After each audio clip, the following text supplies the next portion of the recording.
Тушалган махабат. Автор Жалгызым Назик. Окуган аудиолоштурган Чолпон Расулова.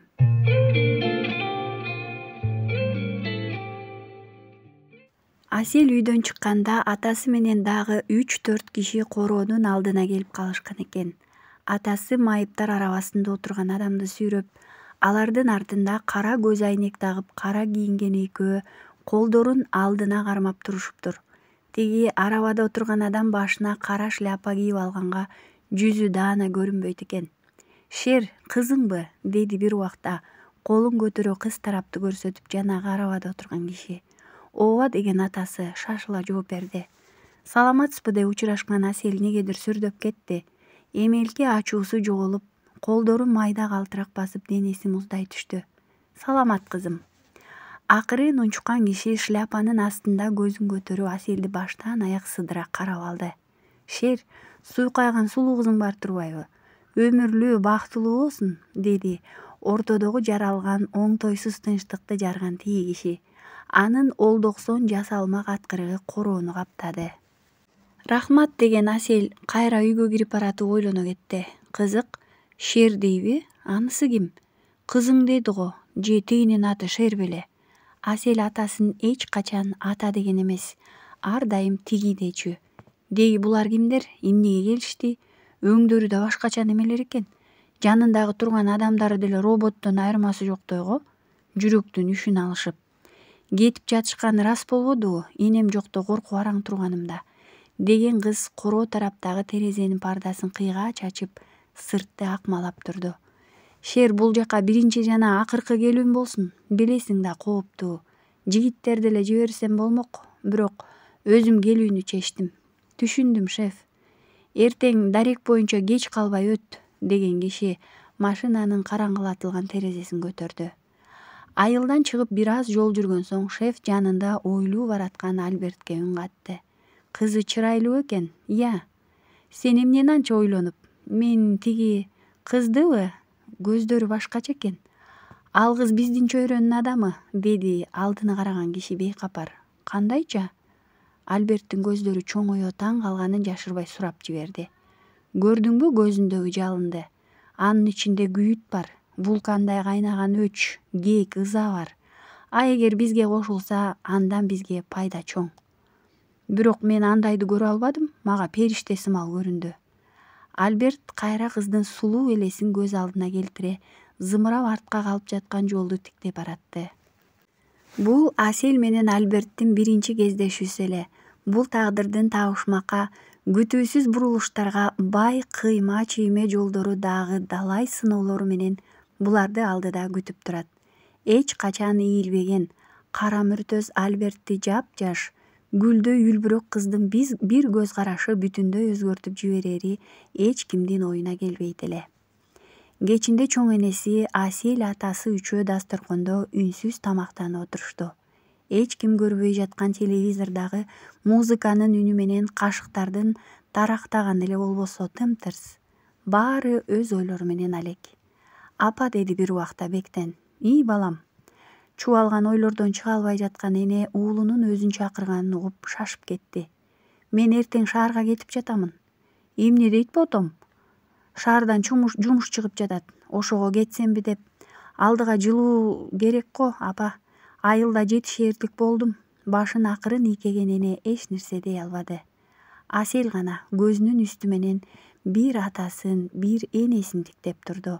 Ичинен жалбара энесинин уруксаат берүүсүн суранып турду. «Өзүң бил, балам», деген эне унчукпай отуруп калды.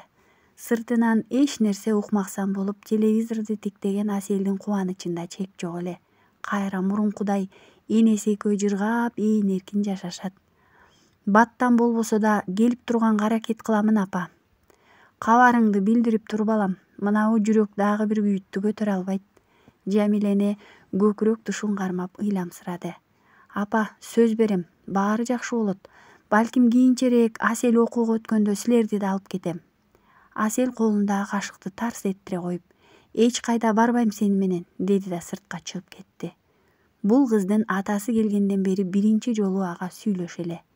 Бирин бири тиктеген эне бала үнсүз кала беришти. Үйдөн чуркап чыккан Асель туура эле алма бактын астына баратты. Дикилдеп баратып көзүнөн тамып кеткен жашын колу менен сүртүп алып, муну каратим эле, эч нерсе болбогондой жашайт тура шаарга барып, сени кечирбейм эч качан, апамды өлтүргөнсүң мыкаачы, деп жатты ызадан күйгөн жүрөгү. Ошол менен атасы бул үйдөн кетти. Айыл эли деги эле Бектенди тааныган адамдарга ал ошол Бектен бойдон калды. Ал эми анын Шер деген ысымын, өзгө ааламын эч ким билбейт эле. Кийин жылдар өтүп, мыйзамдагы ууру чоң авторитетке ээ Крим дүйнө төбөлү Шер, булар билген баягы куруучу Бектен экени айылдаш, дос тааныштарынын түшүнө да кирбес. Атасы кеткени Аселдин кабагы ачылып, жүзүнө жылмаюу аралай баштады. Үй ичин жаңырта ырдап, кээде бийлеп да кетчү. Кыздын эч кимге жок мукам үнү бар. Ал ырларды ушунчалык ийнине жеткире ырдачу. Көбүнчөсү үйдө чоң энеси суранат ырдап берүүсүн. Андайда көздөрүн жумуп, ушунчалык берилүү менен ырдайт. Бир күнү адаттагысындай алма бактын түбүндө Ильяс экөө отурушту. Айланага жаз келип, жаратылыш ойгонуп, көрктөнүп жаткан учур. Дайым карайып анча көктөбөгөн алма бул жылы укмуш сонун гүлдөдү. Анын буркураган жыты айланага тарап, бутагына чымчыктар конуп, тим эле сонун.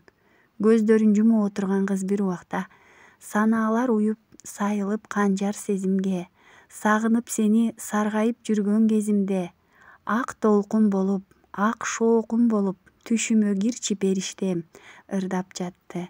Анын жумшак, мукам үнүнө арбалган жигит андан көзүн албай отурду. Бул үнгө жаратылыш да суктангандай, чурулдап сайрап, бактан бакка учуп конуп жаткан чымчыктар саамга тынып калышты.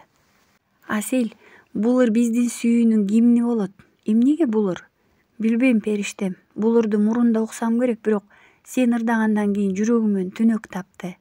Кыз чачына байлаган бир байлам кызыл жоолукту кармап жылмайып койду. Күндөр мына ушинтип өтүп жатты. Атасы өзү айткандай 2 айда бир жолу келип кетет. Ал шаарга иштеп калгандан бери Аселдердин үйлөрү өзгөрө баштады. Баягы эски тамын сүрүп, тез убакыттын ичинде эле анын ордуна заңгыратып там салды. Бир жолу атасы келгенде ал менен кошо Альберт да келди. Машинадан түшүп эле көздөрү менен короо тараптан кызды издеп жатты. Өзүнүн бул абалына өзү таң калса, бир чети күлкүсү келип турду. Ананчы, таң калбаганда, мындай өзүндө биринчи жолу болуп жатса. Аңгыча үй тараптан чыккан Жамилени булар менен көрүшүп, үйгө кирип кетишти. Дагы эле кыз көрүнбөйт. Апа, Асель кайда? Дей салды Шер, кудум мунун оюн окуп аткансып. Ушул убакта Альберттин жүрөгү башкача бир туйлап алды. Ал мектепте, бүтүрүүчү класс эмеспи? Кечке кармалып келишет, келчү убагы деле болуп калды. Биз бат эле чыгабыз, мындай эле силердин кабар алалы деп кирип өттүк, деди Шер. Өзүң кандай жүрөсүң балам? Оору сыркоодон алыспы? Сарсанаа болбоңуз. Шер апасы менен сүйлөшүп жатканда Альберт Шерге карап башын ийкеп сыртка акырын чыгып кетти. Короого чыгып, айланага көз жүгүрткөн ал тээ жогору тарапта алма бактын астындагы караанга көзү чалды. Алгач анча этибар албады эле, дагы жакшылап караса кыз баланын келбетинде экен. Асель, деди өзүнүн мурун жүрөгү. Акырын ошол бакка кадам таштай басып баратты. Негедир жакындаган сайын биринчи жолу ушууга чыккан уландай бети ысып, апкаарып кетти. Кыз бош өрүлгөн чачын артына таштап, кыялында кимдир бирөө менен сүйлөшүп жаткандай апакай жүзүн желге тосуп, ууртундагы жылмаюусу төгүлчүдөй көздөрүн жумуп отуруптур. Салам, кыялдарга чөмүлүп отурган кыз селт эте чочуп кетти. Салам, деди коркуп кеткенин билгизбегенге аракет кылып. Кечиресиң, дагы коркутуп жибердим. Баары жакшы. Асель кабагын чытып, мунун алдына келип алганын анча жактыра бербегендей сүйлөдү. Үйгө келгенде короодо токтоп турган машинаны көрүп атасы келгенин түшүнгөн эле. Ошондуктан үйгө кирбей бакча тарапка кете берген. Бирок бул адамдын келишин такыр күтпөгөн. Анткени атасы дайым жалгыз келчү. Альберт, деди жигит колун сунуп. Асель. Колун акырын кармап койду кыз. Баягы Асель сен белең? Кыз түшүнө бербегендей бир кашын көтөрдү. Айтылуу Чыңгыз Айтматовдун кызыл жоолук делбири деген, деди тамашалай. Кыз унчуккан жок. Анын ордуна жылмайып койду. 2 жылга жакын убакытта дагы чоңое түшүптүр Асель. Мурдагыдан да сулуу, андан да ажарлуу болуп. Шер менен бул жака жолубуз түшүп силерди көрө кетели деп Альберт мукактана абалдан чыгуу үчүн сүйлөп жатты. А эмнеге Шер? Асель кызыга сурап жиберди. Албы, жумушта Шер дейбиз. Андан ары сөзүн улаган деле жок. Жөн гана үнсүз турушту.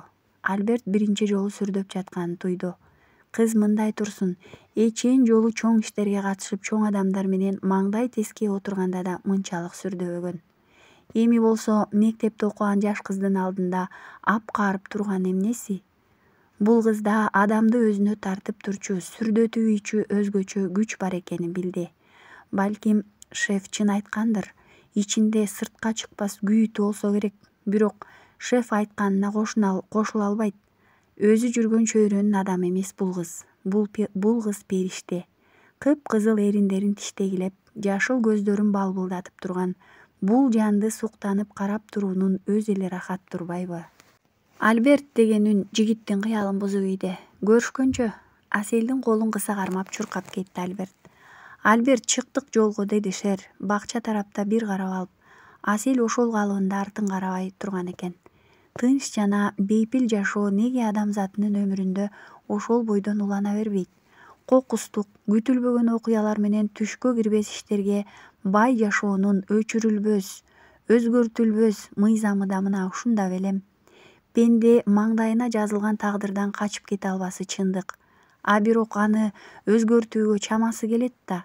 Же баягы эле тагдырбы? Андан нечен ирет качып буйдап, 1000 абал ойлоп тапсак да акыры көнүп берип баш ийебизби? Андай болсо Асель бала болуп жаралып, апасынын курсагында эле жатканда жараткан анын өмүр жолун укмуштуудай кылып жасап койгон беле? Же маңдайында бактысыз деген тамга менен төрөлдү беле деги ким билсин? Кыз мунун жообун азыр, кийин деги эле өмүр өткүчө таба алган жок. Эртең менен ойгонуп дайым саамайынан шорулдата жыттап, чайы менен каймагын беленде отурчу энеси негедир бүгүн кечикти. Асель ордунан туруп чоң энеси жаткан бөлмөгө баш бакса, аста кыңкыстап жаткан энеси ордунда экен. Энеке, чуркап жеткен Асель энесин кучактай калды. Каралдым десе, чайыңды бербей жатканымдычы. Тура албай калбадымбы? Эне, бир жериң ооруп жатабы, айтчы. Бир аз башым тегеренип, азыр өтүп кетет көлөкөм. Сен чайыңды ич балам, сабагыңдан калбай жөнө. Жок, мен бүгүн барбайм, сени менен болом.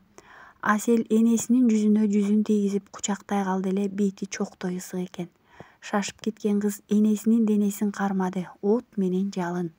Эмне кылаар айласын таппай ошол бойдон үйдөн октой атып чыкты да туура эле Ильяздардын үйүнө келип, дарбазасын болгон күчү менен каккылай баштады.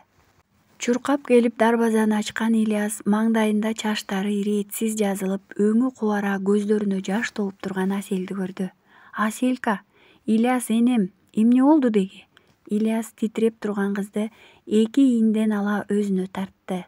Аңгыча ары тараптан тай энеси менен тайкеси чыга калышты. Эмне болдуңар ботом? Салим эне, энем кыйналып жатат, дей салды Асель ыйламсырап. Алда катууй-ай, сабыр жүргүз машинаңды, деген Салима эне бөйпөңдөп Аселди ээрчитип алардын үйүнө баратты. Кирсе чын эле Жамилене кара терге түшүп кыйналып жаткан экен. Дароо машинага салышып ооруканага алып жөнөштү. Райондун борборундагы оорукана. Каршы терши баскан адамдардан айырмаланып, эшигинде кызыл жарык күйүп турган кайра жандандыруу бөлүмүнүн алдындагы отургучта шалдырап Асель отурду. Түнү кийип жатчу жука пижамасы менен буту жылаң аяк, үстүнө болсо бир эле жемпир таштап алып, чаштары дагы иретсиз.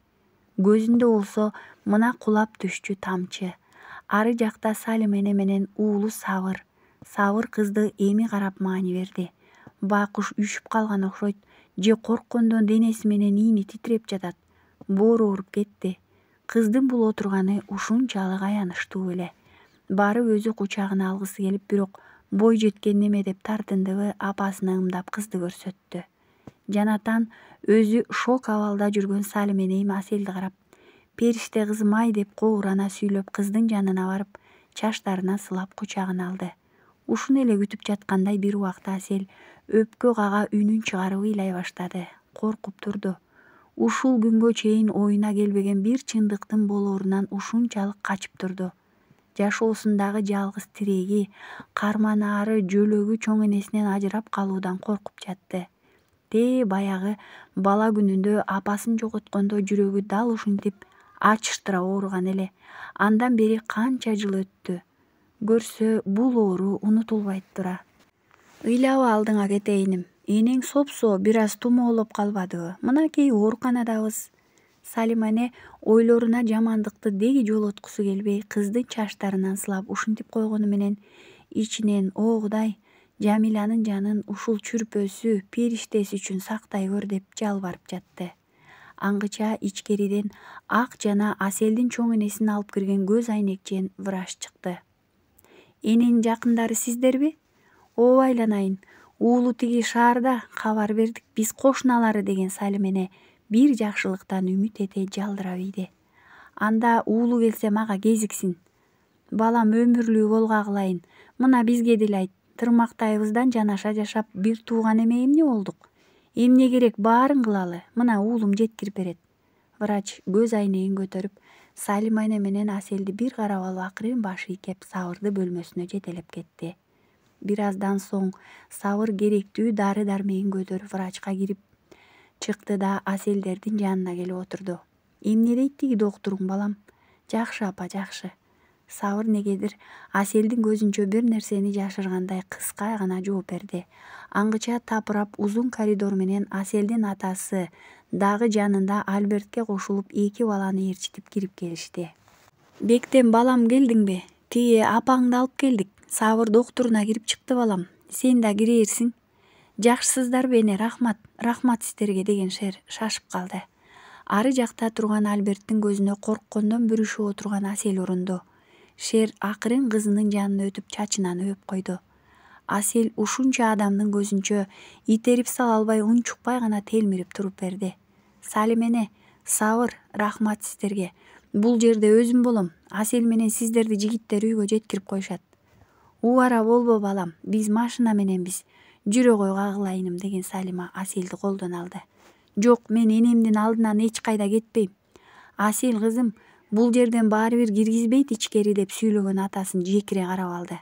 «Атаң туура айтат балам, андан көрө үйгө барып кийимиңди которуп күтө тур. Жамиланы тиги палатага которушат, экөөбүз ээрчишип келебиз кайра». Салима эненин сөзүнө жиби түштүбү же үстүндөгү кийиминен өзү уялып кеттиби унчукпай кетип баратты. Жамила эне инсульт алып ооруканада түшкөндөн бери 4 күн өттү. Акыркы күндөрү эч кимге билдирбей, иштен сызып өзүн жеп, өткөн өмүрүнө сар эсеп салып, кай жерден жаңылып, кай жолдон мүдүрүлгөнүнө таң берүүгө ойлончу болгон. Уулунун тагдырынан санаага түшкөн энеси оору иштен жыкты. Анан бир убакта келини өлүп, уулу кармалып, жалгыз небереси менен калганда да күйүттүү иштен тарткан эле. Кала берсе, көзүнүн кареги болгон Аселин ойлоп, өзү кетсе бул периштеси кимдин колунда калаарын чече албай жүрүп акыры жыгылды. Өз айтканындай кызын ишеничтүү колдорго тапшыра албай кетти. Үлгүрбөй калды эне. Балким карылык да себеп болду беле. Жараткан берген өмүрүн өзү гана алат. Биз жөн гана себепчи болуп калат экенбиз да. Сабакта көңүлү чөгүп отурган Аселди эжеи чакырганда селт этти. «Асел, үйгө бар, энең келиптир» деди. Эжеи да шаштысы кетип. Ордунан акырын турган кыз өзүн аяп турган көздөрдү бир сыдырып карап алып, эч нерсе дебестен сумкасын да албай класстан атып чыгып кетти. Анын артынан Ильяс кыздын сумкасын көтөрүп чуркады. Асел көчөдө чуркап баратты. Демейде Ильяс экөө басканда кыскарып, тез эле үйлөрүнө жетчү жол узарып, же кадамы алга жылбай, канчалык катуу чуркаганга аракет кылса да шалдыраган денеси оор тартып бараткандай. Мына өздөрүнүн үйү көрүндү. Алыстан эле токтоп турган эки кара машинаны көрдү. Үйүнө жакындай бергенде тез жардам унаасы короонун алдына токтоп турганын көрүп, ан сайын катуудан чуркап баратты кыз. Короого киргенде эле топтошкон элдердин боз үй тигип жатышканын көрүп теңселе түштү. Көз алды тумандап үйгө карай умтулду. Киргенде эле эшик алдында турган атасы менен беттеше келишти. «Асел, энем кайда? Кызым, деди атасы мукактап. Атасын түртүп өткөн Асель төркү бөлмөдө суналып энеси уктап жатканын көрдү. Эне, сен келдиңби деген кыз энесинин көкүрөгүнө кулады. Бырыш баскан жүзү нурданып, абалкысындай мээримдүү уктап жатат. Бирок негедир дайым жылуу турчу кучагы муздап, анан да ушинтип бой таштаганда бекемирээк кысып кучагына алчу колдору шалдырап жансыздай. Эне, деди Асель эркелей. Сени сагынбадымбы аябай? Оорубачы сен, эне? Айтканыңдын баарын жасайм. Асель ошол энесинин көкүрөгүнө башын коюп күбүрөнүп сүйлөй берди. Аны тегеректеп турган аялдардын бири келип кызды алууга дити барбай, көңүлү чыдабай, кээ бири көз жашын сүртүп бөлмөдөн качып чыгып баратышты. Эне, эмне унчукпайсың? Бир убакта кыз энесин жулкулдата баштады. Эч кандай жооп жок. Энеси ошол калыбынан жазбай суналып жатты. Эне, эне дейм. Кыйкырып ыйлап баштаган Асель эми өзүн тегеректеп тургандарга сүйлөй баштады. Энемди дары менен уктатып коюшту, эс алсын дедиби? Макул. Мен көлөкөм, чырагым. Салим эне кирип келип эле Аселди эркелете, оозун кемшеңдете ыйламсырап жатты. Жараткандын буйругу, балам. Кайраттуу болго кылайын. Аселге бул сөздөр угулуп угулбай жатты. Кулак алды тунарып бараткандай.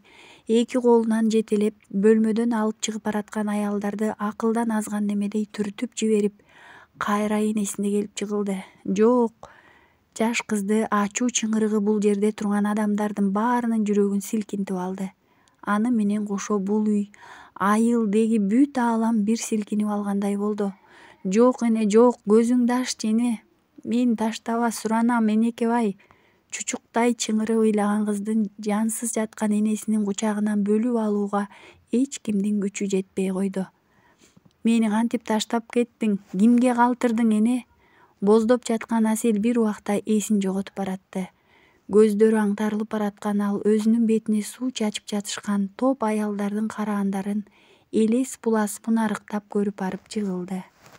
Көтөрүп чыккыла деген Салим эне кызды башка бөлмөгө алып баратышты. Ушунун баарын эшик оозунда карап турган Ильяс колундагы Аселдин сумкасын мыжыга кармап, көзүнөн жаштар төгүлүп кетти. Аселдин ботодой боздоп ыйлаганы, Шердин апасынан кечирим сурап жалбырганы да Жамил энени кайтарып бере алган жок. Көрсө, жашоонун таш боордугу мына ушунда тура. Адамдар биз жашоону таш боор деп алып кайра өзүбүз күнөөлүүбүз дейт экенбиз. Ал эми тагдырдын чыныгы таш боордугу, жумшарбас мерездиги ушул учур белем. Тирегиң болгон, үмүтүң болгон жалгыз түркүбүңдү алып коюп, сен жыгылсаң кана өзүң жашап көр, күрөш деп мыскылдуу да, кекерилүү да карап турганында окшобойбу? Эки тизесин кучактап, кеберсиген эрдин тиштегилеп отурган кызды аяп турду Альберт. 3 күндөн бери тамак эмес, оозуна суу да алган жок. Бир чекитти тиктеп отургандан тажабайт, уктабайт, ыйлабайт, жөн гана ушинтип отурат. Баягы күйүп турган жашыл көздөрүнүн нуру кайтып, көргөн адамды ан сайын өзүнө чөгөрүп алчудай муңдуу тийилет. Салим эне, рахмат сиздерге. Аселди өзүм менен алып кетемин, чоң үйдө жалгыз калтырбай. Анан да мектепти да бүтүп калбадыбы? Ошентип кагылайын. Кетпейм десе алып калайын дегем. Кантсе да Ильязым менен тырмактайынан бир өсүшпөдүбү? Апамдын сөзүн укпай шаарга көчүрүп кете бербегениме өкүнөм. Балким шаарда жанында болуп турсам мындай болбой калат беле, деген Аселдин атасы андан ары сөзүн улай албай отурду. Кой, балам, Кудайдын буйругу. Анын үстүнө Жамиля мына бул көнгөн айылдан кетпейт болчу да кургур. Айылда бир жума турган Шер шаарга аттанаарда Салима келип сүйлөшүп отуруп калышты. Ошол убакта башына жашыл жоолугун байлап, Асель баягы өзү жакшы көргөн алма багынын астында Ильяс экөө үнсүз отурушту. Ильяс, деди бир убакта, алмага көз салып тур, карачы, быйыл да аябагандай көп алат окшойт. Албетте, өзүң деле келип турасың, шаар жакын эмеспи? Ким билет, деди Асель акырын. Дүйнөнүн аркы бурчуна кетип аткансыбай, жөнчү Асель. Мен сени сагынам, Ильяс. Аселдин көзүнөн тамчы жашы томолонуп түштү.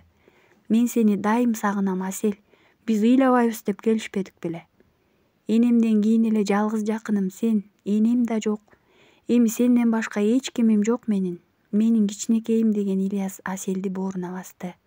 Экөөнүн бак алдында кучакташып турганын алыстан күзөтүп турган Альберттин ичи өрттөнүп жатты.